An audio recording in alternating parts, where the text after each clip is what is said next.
Bienvenidos a una nueva emisión de Noticias de Israel para el Mundo News. Yo soy Nicole Michel y estos son los titulares. Ronald Lauder y la visita de Joe Biden a Israel. En el análisis de Israel para el Mundo News, la propuesta de un plan Marshall para el conflicto palestino-israelí. Primer ministro Lapid se reunió con Macron. Paraguay y el terrorismo iraní. Venezuela celebró su independencia. Los Goldman y Francia Márquez. El predicador motivacional Nick Vujicic estuvo en Israel. La tecnología israelí en la desalinización. En julio comienzan las macabiadas. Y el cantante israelí de este resumen de noticias es Arik Einstein.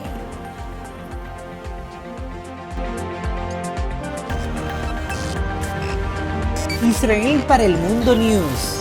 Medio Oriente y Magreb unidos con Iberoamérica. Para el presidente del Congreso Mundial Judío, Ronald Lauder, el plan Marshall podría solucionar el conflicto palestino-israelí. Según informó The Jerusalem Post, Ronald Lauder afirmó que Biden tiene una gran oportunidad para resolver este conflicto que tiene más de 70 años.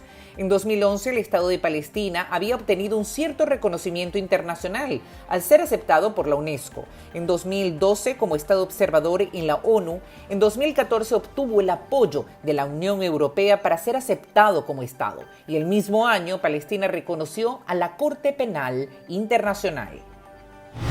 Y en el análisis de Israel para el Mundo News, ¿qué fue el plan Marshall para poder comprender la propuesta de Ronald Lauder?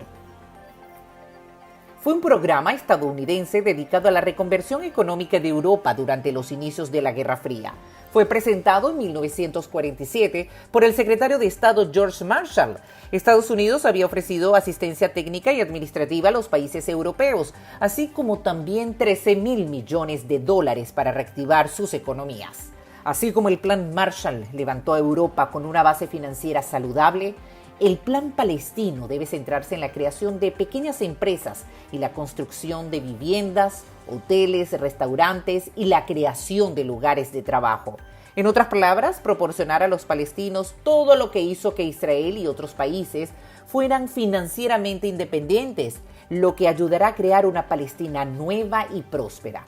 Cuanto más rico sea el futuro Estado palestino, mayores serán las posibilidades de que se vuelva financieramente independiente y toda la región se beneficiará. Israel es uno de los mayores centros de alta tecnología del mundo. La juventud palestina lo sabe y quiere ser parte de este sector. Los padres palestinos tendrán que decidir si su odio a Israel es tan fuerte que prefieren que sus hijos crezcan en la pobreza y mueran como mártires, o compartir un mejor futuro financiero con sus vecinos judíos.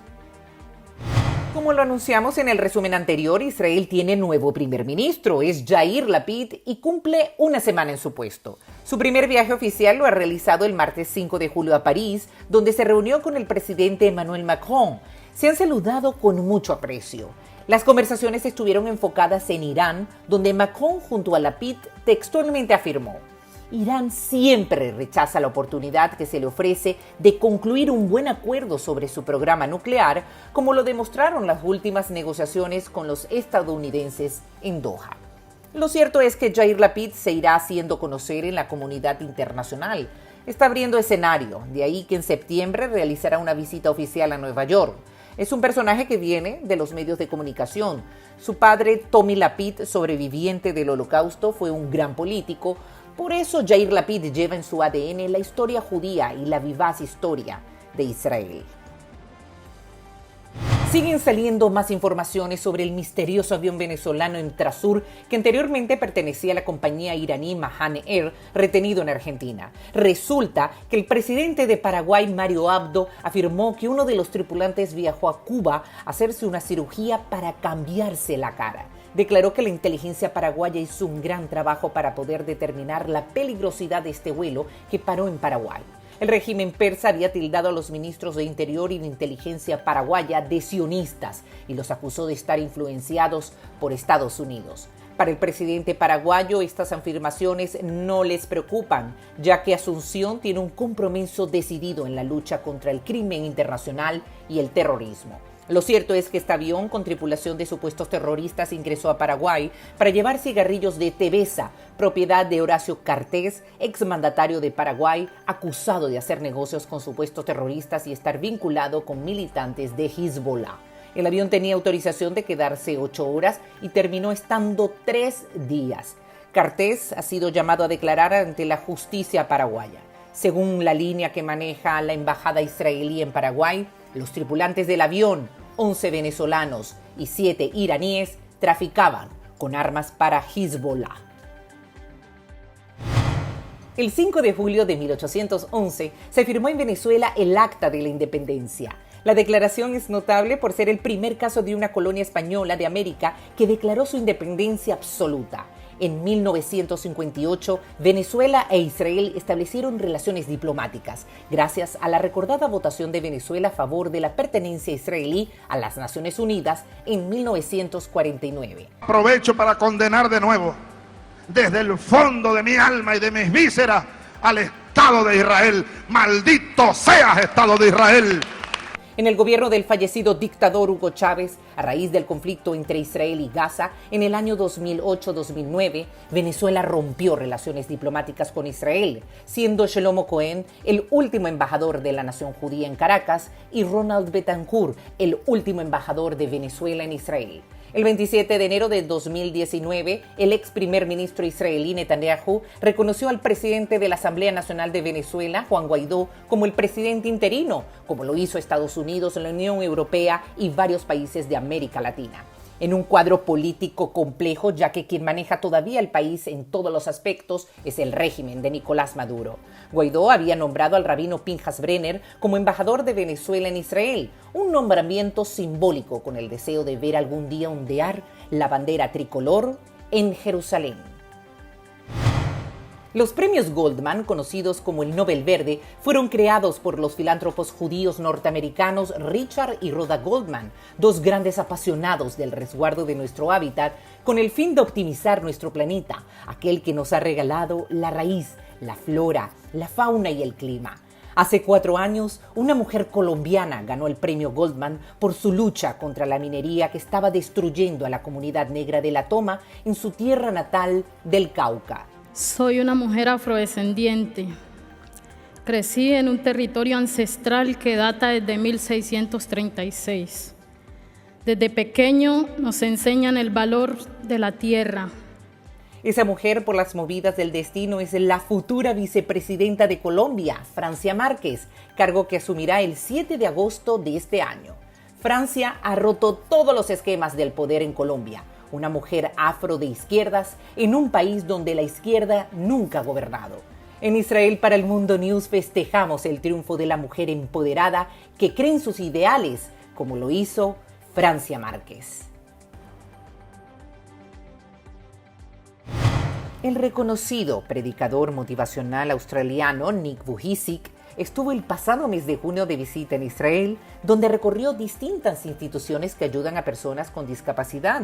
También visitó el Muro de los Lamentos e incluso se reunió con el ex primer ministro israelí Benjamin Netanyahu. Nick es un gran ejemplo de superación personal que lo ha llevado a viajar alrededor del mundo para motivar y elevar siempre a Dios como el éxito de sus logros. Según informó Enlace Judío, a principios del próximo año, Israel se convertirá en el primer país del mundo en canalizar agua desalinizada hacia un lago natural, el Mar de Galilea. Las pruebas realizadas por científicos indican que el proyecto no tendrá ningún efecto perjudicial significativo en los ecosistemas e incluso los ayudará a mantener los niveles de agua estables. Israel y Jordania firmaron un acuerdo negociado por Emiratos Árabes Unidos, según el cual Israel suministrará al reino hasta 200 millones de metros cúbicos de agua adicionales a cambio de energía solar jordana. Se está realizando una nueva edición de las Macabiadas. La ceremonia de apertura ha sido el 14 de julio en el estadio Teddy Kollek de Jerusalén, donde comenzarán 2 semanas de emocionantes competencias deportivas a lo largo de toda Israel. La antorcha ceremonial de las Macabiadas será encendida por los medallistas olímpicos israelíes Linoy Ashram y Artem Dolgovyat. Las Macabiadas es un evento similar a los Juegos Olímpicos que se realiza cada 4 años en Israel, bajo el auspicio de la Federación Maccabi. Es una competición donde participan atletas judíos y árabes. Y el cantante israelí de este resumen de noticias es Arik Einstein.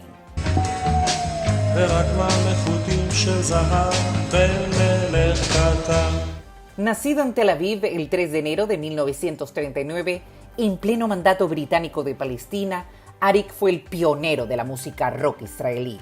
En noviembre de 2013 dejó este mundo y en todas las radios israelíes se escuchaban sus famosas canciones Ani ve'ata, Tú y yo, Ani ve'ata, az yavohu kvar kulam, Uf Gozal, Vuela alto pájaro. Uf Gozal, chatoch et hashamayim. Sus canciones son las típicas que se escuchan en la carretera cuando viajas de Haifa a Tel Aviv o en una base militar donde los soldados israelíes aman la letra de las canciones de Einstein. Él será siempre identidad de Israel. Y con el cantante israelí Arik Einstein nos despedimos de este resumen de noticias, agradeciendo día a día todos sus comentarios a través de las redes sociales. Los invito a que se suscriban en nuestro nuevo canal de YouTube y en todas nuestras plataformas. Desde la ciudad de Ra'anana en Israel, Salam, Shalom.